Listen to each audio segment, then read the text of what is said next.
eu tinha 15 anos, de 15 para 16 anos, a minha tia e madrinha, a Má, ela falou, eu tenho um livro que você tem que ler. E aí eu falei, putz, livro? Até então os livros que eu tinha lido foram os da escola, então era Bacos de Papel, era O Menino do Dedo Verde, isso faz muito tempo. E outros vários da coleção Vagalume, em que eu falava, que legal, mas eu não gosto de ler. Até que ela me deu um livro que eu falei, tá bom, vai, eu vou começar a ler. Ele se chamava O Alquimista.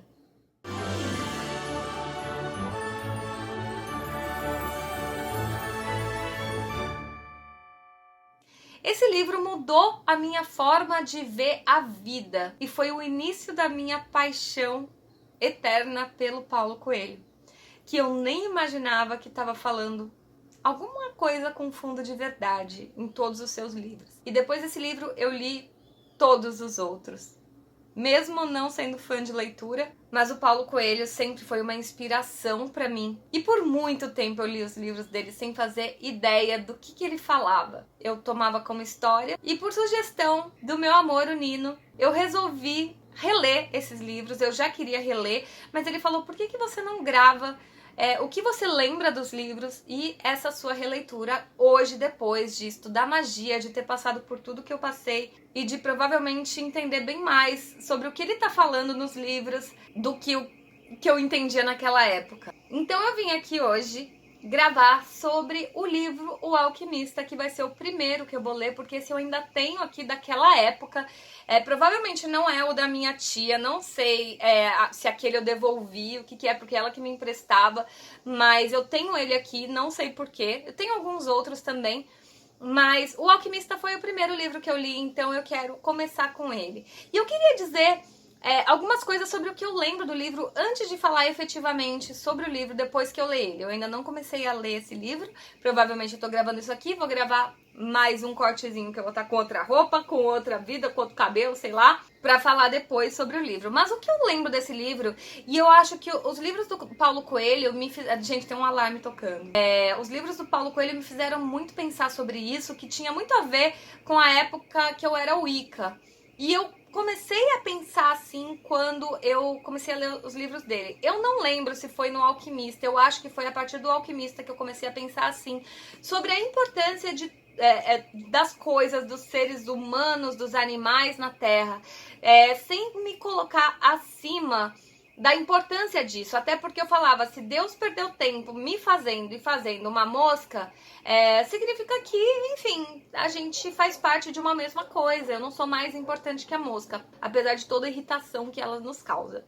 Mas na época eu acreditava em Deus, e eu levava isso tão a sério que eu passei, foi a partir daí que eu passei a não matar mais insetos. Eu sempre gostei de animais, eu sempre gostei de gato, eu nunca maltratei bichos, mas eu comecei a olhar com outros olhos, inclusive os bichos que não eram meus, os bichos que não eram domésticos, como formigas e tudo mais que eu encontrava pelo meio do caminho. E eu tô muito curiosa pra saber se era sobre esse livro.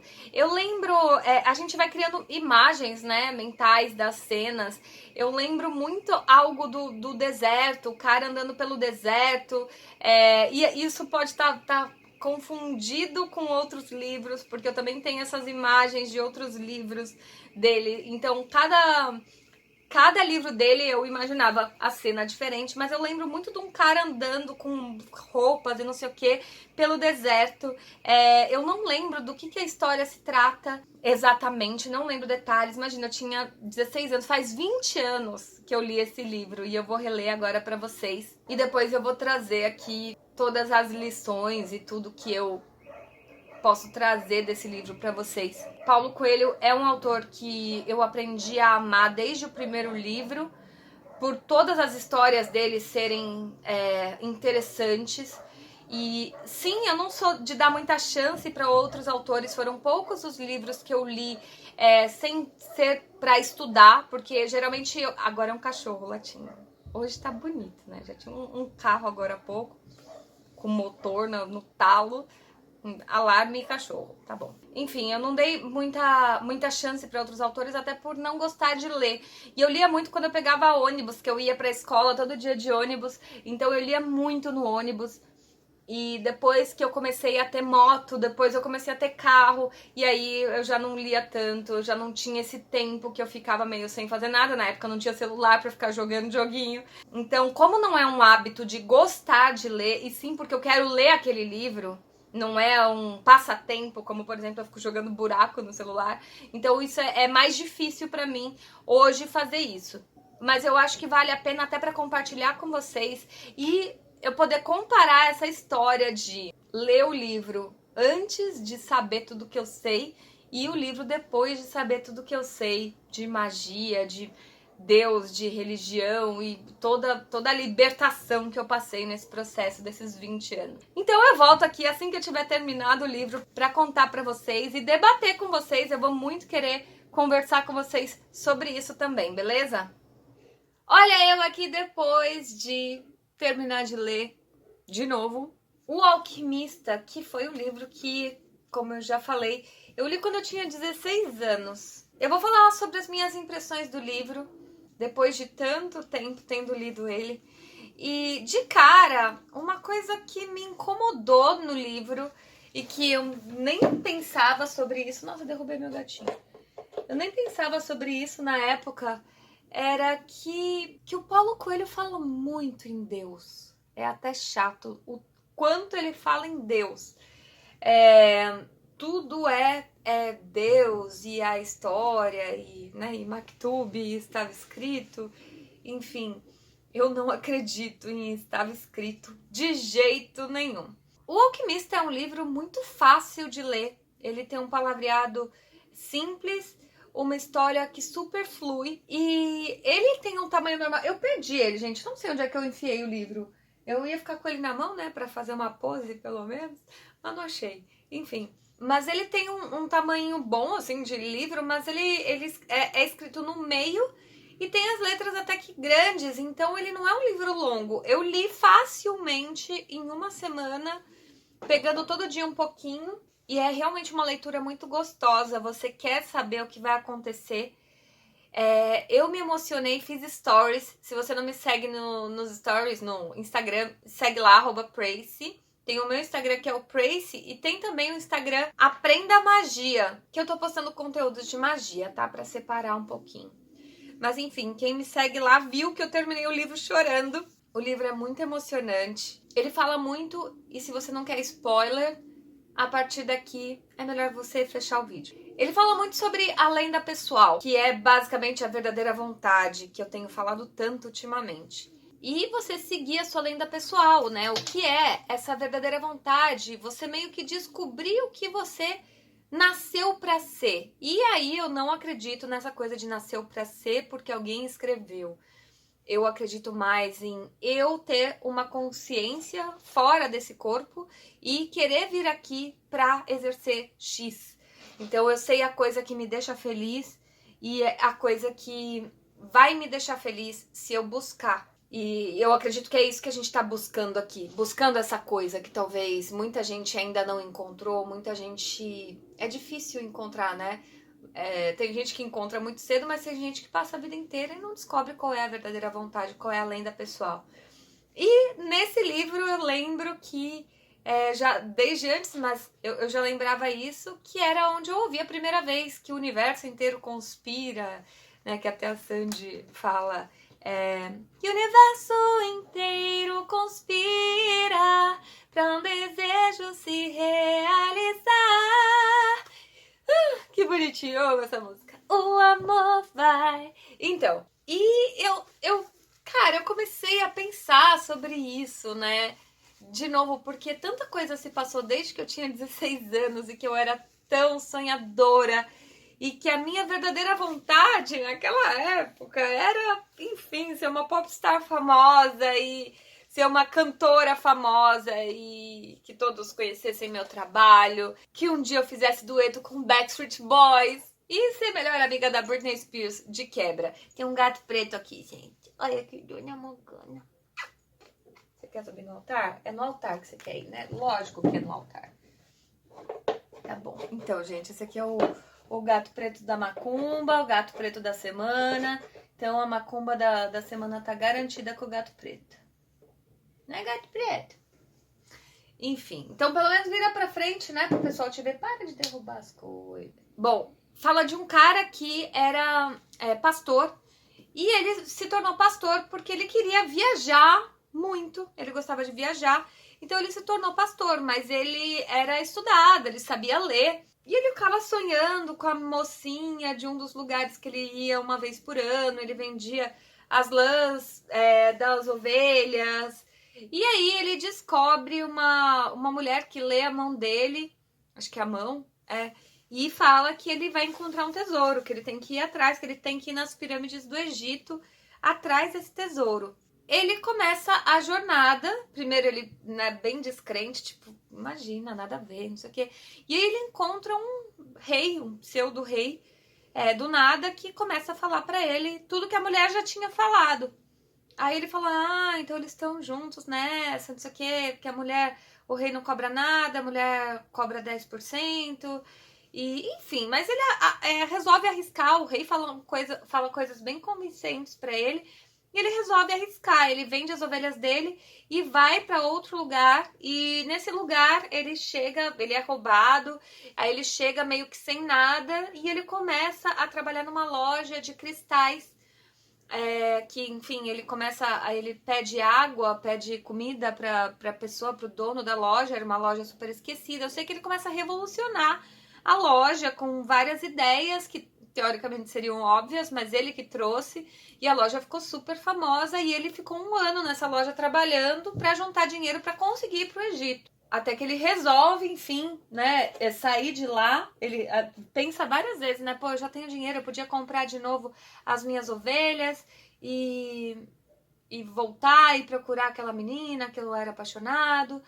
E aí ele resolve ir pro Egito mesmo assim. Eu sei que ele começa a atravessar o deserto. Olha, só que ela me morde. Olha esse gato dos infernos. Ô, gato dos infernos, por que você me morde? Por que você me morde? Posso saber? Ele acaba passando vários perrengues no deserto. Ele fica amigo de um cara que tá procurando um alquimista. Ele tá indo pro deserto pra procurar esse alquimista. Ele sabe que o alquimista tá lá e o cara estudou pra caramba.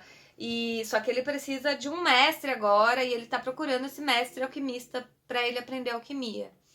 E é tudo bem convincente no livro, apesar de no início já dizerem que é uma ficção, mas você acaba entendendo tudo como verdade. Eu fui conversar sobre alquimia com o Nino, porque eu falei, cara, é tudo tão convincente, porque quem não sabe sobre alquimia é sobre o elixir da longa vida e a pedra filosofal, que é de você, né, viver pra sempre, e você... Tem alguém roubando a cena aqui, gente. E você transformar metais em ouro, chumbo em ouro. E ele faz isso acontecer durante esse alquimista, né? Esse alquimista acaba ficando amigo do pastor. E no final ele mostra, ele faz a alquimia acontecer na frente dele, dá um pouco de ouro pra ele, porque ele é roubado, ele perde várias vezes e tudo mais. E só que daí ele faz isso e consegue ter dinheiro de novo. E daí ele vai até as pirâmides do Egito e começa a cavar num lugar. E nesse lugar ele tá com esse ouro que ele ganhou do alquimista. E ele fala, meu Deus, tipo, caramba, cadê? Tô cavando há horas. Ele já tava, exausto. E aí chega uma galera e, vamos ver o que ele tem aí, né? E aí roubam ele de novo e começam a cavar e veem que não tem nada. Aí ele, o que você tá cavando aí? Que eles falam, né, ele tá cavando, ele deve ter mais coisa aí, né? Já que tem bastante coisa com ele, deve ter alguma coisa aí. E esses caras cavam, só que esses caras não encontram nada. Mas por que você tá cavando? Aí ele fala, porque eu tive um sonho e eu fui ver e falaram que eu ia encontrar um tesouro aqui. Aí o cara fala pra ele, larga de ser idiota, eu também tive um sonho uma vez que é perto da igreja tal, da árvore tal. Olha, ela quer a minha mão, ela não quer brincar com o negócio. Assim fica difícil gravar vídeo, Morgana. Eu também tive um sonho uma vez e... não é porque eu tive um sonho que eu vou lá, porque era na igreja tal, atrás da árvore tal, que se eu cavasse eu ia ver um tesouro. Hahaha, você é muito idiota, vamos embora. E daí eles, tipo, depois de bater no cara, de zoar todo o cara, vão embora e roubam tudo. E aí o cara entende que, na verdade, o tesouro ele tinha que chegar ali naquela hora pra ouvir o cara falar. E ele foi até o lugar que esse cara falou e ele realmente encontrou o tesouro. E só que nesse meio do caminho no deserto, ele fala do oásis, ele chega no oásis. E eu sempre ouvi falar de oásis, mas eu nunca pesquisei para saber o que era um oásis. Eu achava, sei lá, é uma miragem, é uma coisa, mas não. Pelo que ele descreve, tem não sei quantas mil tamareiras e um monte de poços. Então é um lugar para você que você chega que você pode realmente descansar depois da secura toda do deserto. E eu, durante o livro, eu falava, gente, depois eu vou entrar, vou ver fotos disso, porque deve ser muito maravilhoso. Eu fiquei até com vontade de cruzar o deserto, olha a loucura, né? De fazer essa jornada cruzando o deserto para conhecer o deserto, conhecer o oásis. E ele, no caminho disso, ele aprende a falar com a linguagem do mundo, a linguagem da alma, enfim, que ele começa a entender os sinais, tudo é um sinal e ele entende esses sinais. Até que o final, meio que a prova final, eles vão ser roubados de novo, porque tá tendo uma guerra, tá? Roubados não, mas eles param lá e tá tendo uma guerra, tá ele e o alquimista tentando passar, e o alquimista fala, não mata a gente, ele tem dinheiro, pode pegar, a gente veio trazer, e não sei o quê. E aí eles falam que vai matar eles, ele fala, não mata, vocês têm que ver que ele se transforma em vento. O alquimista fala que o pastor se transforma em vento. E aí todo mundo, nossa, como que ele se transforma em vento? Aí o cara, tipo, olha assim, fodeu, né? Tipo, eu não me transformo em vento. E aí ele tem 3 dias pra descobrir como é que ele faz pra se transformar em vento. E aí, como ele fala essa linguagem do mundo, da alma, não lembro exatamente como é que ele se refere, ele começa falando com a areia do deserto, aí a areia do deserto responde, e aí fala que, olha, pode até ser, só que eu não sei te transformar em vento. Aí ele fala com o vento. Não sei o que, não, eu sei muitas coisas aqui, só que eu não sei te transformar em vento. Eu sei que ele vai falando com cada um dos elementos. Chega no sol, fala com o sol, isso sentado lá, tipo, contemplando. E eu falei, meu, esse cara tomou uma ayahuasca nervosa, porque ele tá brisando demais a conta, falando com tudo isso aí, mas tudo bem. Se deu certo pra ele, tá valendo, né? Até que no final ele fala, aí o sol fala, não, eu sou todo poderoso, mas desculpa, eu não sei te transformar em vento. E daí ele fala com o criador, com o universo, né, com o responsável pela criação. Fala assim, então é só você que resta, né? E aí quando ele fala isso, ele se transforma em vento e aí ele consegue sair de lá. E aí é quando ele vai, né, em busca do tesouro. Isso foi antes dele achar o tesouro. Aí ele acha o tesouro e, enfim, meio que dá tudo certo. E eu termino o livro chorando porque ele ainda fala da Fátima, da menina que ele deixou lá no oásis. Ele conheceu uma menina no oásis que ele ficou pensando, eu vou embora do oásis ou não vou? Porque agora eu tenho dinheiro, sou respeitado no oásis, porque ele previu um bagulho lá, porque ele falava essa linguagem do mundo aí. E aí, no final, ele fala, tipo, Fátima, tô voltando. E isso foi muito emocionante, a forma que fala é muito emocionante. Não foi desse livro que eu tirei a lição de que tudo é importante. Ele cita alguma coisa sobre isso, até porque como ele fala muito sobre Deus, ele em algum momento ele cita sobre isso e tal, só que tem outros livros que eu entendi mais, que falam mais claramente, que eu fiquei realmente, sabe, tipo, até quando eu era Wicca, eu pedia permissão pra árvore, pra tirar uma folha. Eu parei de brigar com insetos. E, enfim, eu comecei a ter mais compaixão pelas coisas vivas. E eu lembro que foi por causa do Paulo Coelho, mas não foi esse livro. Basicamente, eu amei esse livro, tirando as partes chatas do quanto ele fala sobre Deus, o quanto isso é importante. Eu, conversando depois com o Nino, eu soube que ele é mago, mas ele é cristão. A ordem dele é uma ordem cristã. Então, enfim, ele realmente acredita em Deus, ele segue esse tipo de coisa. E pra mim não faz sentido. Mas ali no contexto do livro tava legal. O que já é diferente no outro livro que eu comecei a ler dele, o Monte 5, que era o livro que eu tenho aqui. Eu vou realmente ler todos, o que eu consegui do Paulo Coelho, vou reler todos. E o Monte 5 eu já comecei e eu não lembro. Cara, tá muito louco sobre isso. Eu vou gravar depois um vídeo só sobre o Monte 5. mas eu nem me lembro de ter lido, porque eu não lembro nada. Só que aí eu comecei a ler e agora eu comecei a pensar um pouquinho sobre isso. Eu falei, talvez eu já tenha lido sim. E eu acho que sim, porque eu entrei numas de ler todos os livros dele, o que saía, o antigo. Eu acho que a única coisa que eu não me lembro de ter lido era aquele manual do Guerreiro da Luz, acho que é isso. Que, enfim, acho que era mais antigo, coisa do gênero. Mas de resto eu meio que li tudo que eu encontrei dele. Então eu vou fazer um outro vídeo falando sobre o Monte 5 também, que é o próximo livro, assim que eu terminar. Certo? Não esqueça de entrar na minha loja prace.com.br, você encontra todas essas coisinhas bonitinhas aqui e mais um monte de outras coisas super legais que eu tenho certeza que vai ajudar aí na sua vida mágica, ou pelo menos vai enfeitar sua casa de um jeito bem mágico, certo? Clique em gostei se gostou do vídeo, se inscreva no canal, torne-se membro por apenas R$ 2,99 aqui embaixo. Você se torna membro do canal e ajuda o canal a crescer. A gente se fala na próxima. Beijo pra vocês!